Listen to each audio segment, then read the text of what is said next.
to how I present the numbers.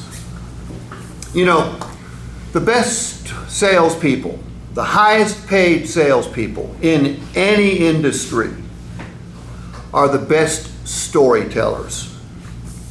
You know, I study this profession. I study good salespeople. I study good sales managers, good GSMs, good F&I managers, good GMs. And I also study other sales trainers. And I also study how other professions are taught to sell. We sell arguably the most popular product in the history of mankind. Okay, if you live in Metro Atlanta and you don't have a car, truck, or SUV, are you pretty much professionally and socially handicapped? That's right.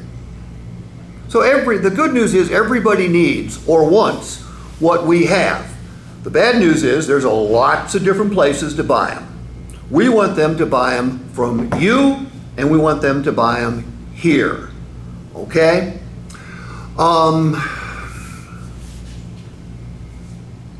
Do I want Nubian to give me all the money? Do I want to close him on the first pencil? Mm-hmm. Yes. Okay? Then if that's the case, why wouldn't I, A, remind Nubian of all the value that comes with this vehicle, and B, lower his risk? Is it a risky proposition for a consumer to buy a used car? Absolutely. What risk do they take? Buying somebody else's problem. Okay, that's a real risk. What else? Paying too much. Paying too much. Yeah. That's a risk. What else? Not buying a certified car. Getting the wrong. Getting stuck with the wrong vehicle. I can remove all that risk before I ever show Nubian the numbers. Now, here's a problem. A couple of you actually impressed me. You talked about some things before you showed me the numbers. As soon as I put the numbers in front of Nubian, I've lost control of the process because Nubian's not even buying a damn car and he's already looked at the numbers. Right. Okay? What do you think a customer's going to do? They're going to be all over those numbers. They're not going to be hearing a word you say. A couple of you mentioned it was a discounted price, but you didn't highlight the fact that there was a $7,000 discount. What's a good deal in the state of Georgia in the mind of a consumer?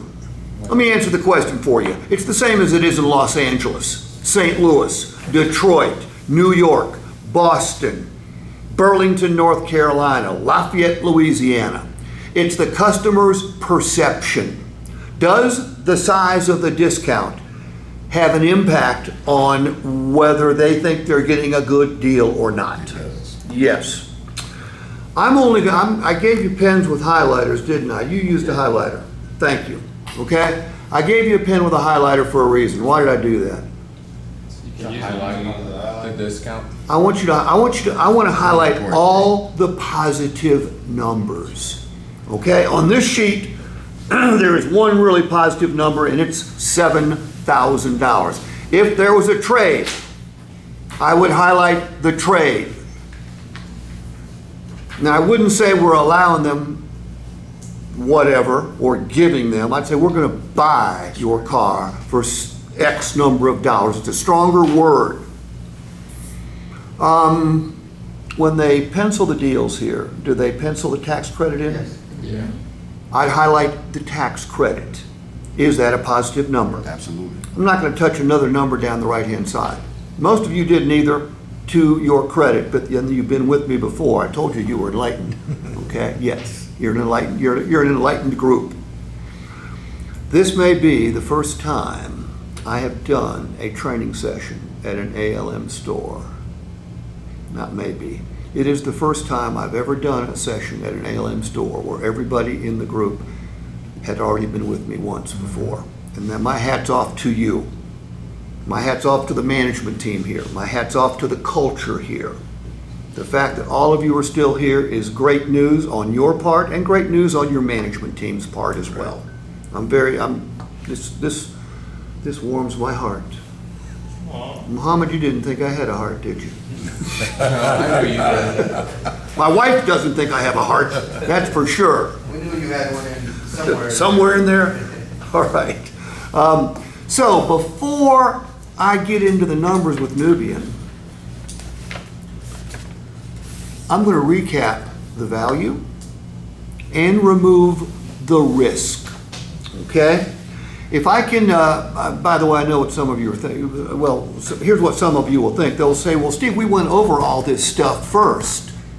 I know you, I hope you did. But does the customer, Sammy, hear everything we say?